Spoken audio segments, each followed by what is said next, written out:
જયરાજ હોય કે અનિરુદ્ધ હોય, એ એક સિક્કાની બે બાજુ છે. અને ભૂતકાળમાં પણ તમે જોતા આવ્યા છો કે આ બેના ડખામાં મરે છે કોણ, નિર્દોષ હતો કે દોષિત હતો એ તો ન્યાયતંત્ર નક્કી કરશે. ગોંડલના પાટીદારો જીવે તો લાખના અને મરે તો 1.25 લાખના. જાણવા મળ્યું છે કે એમાં અનિરુદ્ધ અને એના દીકરાનો હાથ છે. રાજકોટની અંદર દુષ્કર્મની ફરિયાદના મામલાની અંદર અમિત ખૂંટનો જે આખો એ કેસ થયો હતો, એ કેસના સંદર્ભની અંદર હવે પાટીદાર સમાજના મહિલા અગ્રણી જીગીસા પટેલે સોશિયલ મીડિયાના માધ્યમથી પોતાની વાત મૂકી છે. અને આ સોશિયલ મીડિયાના માધ્યમથી વાત મૂકતાની સાથે જ જીગીસા પટેલે ન માત્ર અનિરુદ્ધ રીબડા પરંતુ જયરાજ રીબડાની સામે પણ ગંભીર આક્ષેપો લગાવ્યા છે. નમસ્કાર, આપ જોઈ રહ્યા છો ન્યૂઝ રૂમ ને આપની સાથે હું છું પ્રદીપ.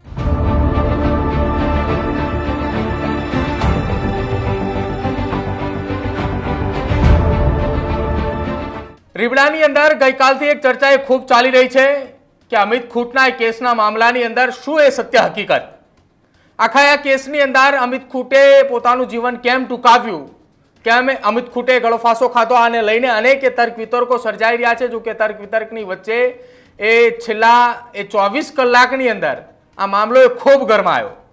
જો કે આ કેસના સંદર્ભની અંદર અનિરુદ્ધસિંહ જાડેજાની ઉપર ગંભીર આક્ષેપો લાગ્યા, સાથે જ તેમના દીકરા રાજદીપસિંહની ઉપર પણ ગંભીર આક્ષેપો લાગ્યા હતા.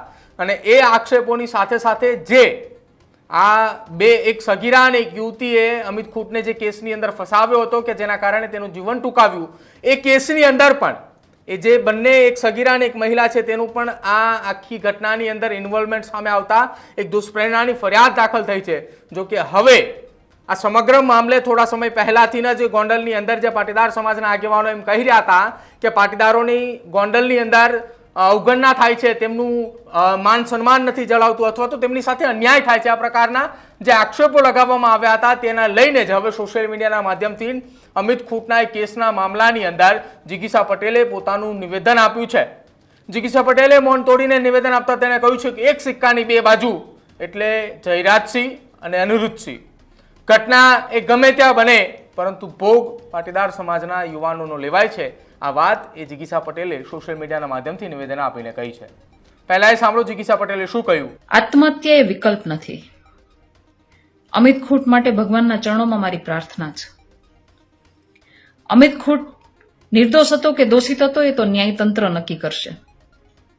પરંતુ એની ઉપર જે આરોપ લાગ્યા અને એના પછી એને આત્મહત્યા કરી લેવી પડી અને માધ્યમો દ્વારા જાણવા મળ્યું છે કે એમાં અનિરુદ્ધ અને એના દીકરાનો હાથ છે.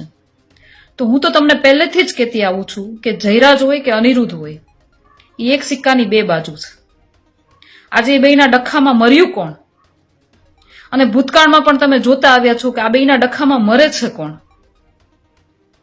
આજે એવું કહેવાય છે કે અમિત ખૂંટ છે એ જયરાજ જૂથનો માણસ હતો, એટલા માટે જ અનિરુદ્ધ જૂથના માણસોએ એને ફસાવી અને એની ઉપર રેપ કેસ કરાવડાવ્યો અને એમાં એને પોતાનું જીવન પણ ટૂંકાવી નાખવું પડ્યું. તો મારે ગોંડલના સામાન્ય નાગરિકોને એટલું જ કહેવાનું છે કે તમે જયરાજ હોય કે અનિરુદ્ધ હોય એને વહાલા થવા જાઓ છો, એના ખોળે બેસવા જાઓ છો, તો તમારે વિચારવું જોઈએ કે આવા લોકોના રવાડે ચડવાથી આનું પરિણામ શું આવે. બીજું મારે એ પણ કહેવું છે કે અમિત ખૂંટની આત્મહત્યા પછી જયરાજ ત્યાં પહોંચ્યા અને ત્યાં પરિવારને આશ્વાસન આપ્યું, પણ જ્યારે અમિત ખૂંટ જીવતો હતો ત્યારે તમે ક્યાં હતા? આ બંને લોકો માટે એક ધંધો બની ગયો છે. ગોંડલના પાટીદારો જીવે તો લાખના અને મરે તો 1.25 લાખના. મને તો એ પણ ડર છે કે મૃતકનો ફોટો લઈ આ બંને પોતાનું રાજકારણ ન કરે તો સારું. અમિત ખૂંટની ઉપર જે આરોપ લાગ્યા છે અને જે ઘટના બની છે પૂરેપૂરી, એ મેટરની અંદર ન્યાયતંત્ર અને પોલીસ તંત્ર કાર્યરત છે.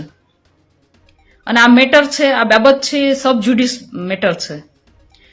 એટલે આમાં ફરિયાદી અને આરોપી બંનેની ગોપનીયતા જાળવી રાખવી ખૂબ જ જરૂરી છે. એટલે એના વિશે વધારે વાત પણ ના કરી શકીએ. પરંતુ મને લાગે છે કે અમિત ખૂંટને પણ પોલીસ તંત્ર ઉપર ભરોસો નહોતો અને ત્યાંના સ્થાનિક લોકો પણ માને છે કે આ બંને જણા, જયરાજ હોય કે અનિરુદ્ધ, આ બંને જણા પોલીસને, તંત્રને મેનેજ કરવામાં ખૂબ જ માહિર છે. બીજું મારે એ કહેવું છે કે આ તપાસમાં જે કંઈ પણ સત્ય બહાર આવે અને જો કોઈની સાથે અન્યાય થાય તો તન મન ધન, આત્મહત્યા એ વિકલ્પ નથી. અમિત ખૂંટ માટે ભગવાનના ચરણોમાં મારી પ્રાર્થના છે. અમિત ખૂટ નિર્દોષ હતો કે દોષિત હતો એ તો ન્યાયતંત્ર નક્કી કરશે, પરંતુ એની ઉપર જે આરોપ લાગ્યા અને એના પછી એને આત્મહત્યા કરી લેવી પડી અને માધ્યમો દ્વારા જાણવા મળ્યું છે કે એમાં અનિરુદ્ધ અને એના દીકરાનો હાથ છે. તો હું તો તમને પહેલેથી જ કહેતી આવું છું કે જયરાજ હોય કે અનિરુદ્ધ હોય, એ એક સિક્કાની બે બાજુ છે. આજે એ બેયના ડખામાં મર્યું કોણ, અને ભૂતકાળમાં પણ તમે જોતા આવ્યા છો કે આ બેયના ડખામાં મરે છે કોણ. આજે એવું કહેવાય છે કે અમિત ખૂટ છે એ જયરાજ જૂથનો માણસ હતો, એટલા માટે જ અનિરુદ્ધ જૂથના માણસોએ એને ફસાવી અને એની ઉપર રેપ કેસ કરાવડાવ્યો અને એમાં એને પોતાનું જીવન પણ ટૂંકાવી નાખવું પડ્યું. તો મારે ગોંડલના સામાન્ય નાગરિકોને એટલું જ કહેવાનું છે કે તમે જયરાજ હોય કે અનિરુદ્ધ હોય, એને વહાલા થવા જાઓ છો, એના ખોળે બેસવા જાઓ છો, તો તમારે વિચારવું જોઈએ કે આવા લોકોના રવાડે ચડવાથી આનું પરિણામ શું આવે. બીજું મારે એ પણ કહેવું છે કે અમિત ખૂટની આત્મહત્યા પછી જયરાજ ત્યાં પહોંચ્યા અને ત્યાં પરિવારને આશ્વાસન આપ્યું, પણ જ્યારે અમિત ખૂટ જીવતો હતો ત્યારે તમે ક્યાં હતા? આ બંને લોકો માટે એક ધંધો બની ગયો છે. ગોંડલના પાટીદારો જીવે તો લાખના અને મરે તો 1.25 લાખના. મને તો એ પણ ડર છે કે મૃતકનો ફોટો લઈ આ બંને પોતાનું રાજકારણ ન કરે તો સારું. અમિત ખૂટની ઉપર જે આરોપ લાગ્યા છે અને જે ઘટના બની છે પૂરેપૂરી, એ મેટરની અંદર ન્યાયતંત્ર અને પોલીસ તંત્ર કાર્યરત છે અને આ મેટર છે, આ બાબત છે, એ સબ જ્યુડિસ મેટર છે. એટલે આમાં ફરિયાદી અને આરોપી બંનેની ગોપનીયતા જાળવી રાખવી ખૂબ જ જરૂરી છે. એટલે એના વિશે વધારે વાત પણ ના કરી શકીએ. પરંતુ મને લાગે છે કે અમિત ખૂટને પણ પોલીસ તંત્ર ઉપર ભરોસો નહોતો અને ત્યાંના સ્થાનિક લોકો પણ માને છે કે આ બંને જણા, જયરાજ હોય કે અનિરુદ્ધ, આ બંને જણા પોલીસને, તંત્રને મેનેજ કરવામાં ખૂબ જ માહિર છે. બીજું મારે એ કહેવું છે કે આ તપાસમાં જે કંઈ પણ સત્ય બહાર આવે અને જો કોઈની સાથે અન્યાય થાય તો તન મન ધનથી અમે લોકો સાથે જ છીએ. તો જિગીષા પટેલે ગંભીર આક્ષેપો લગાવ્યા. એક સિક્કાની બે બાજુ જયરાજસિંહ અને અનિરુદ્ધસિંહને લઈને જિગીષા પટેલે વાતની શરૂઆત કરી હતી.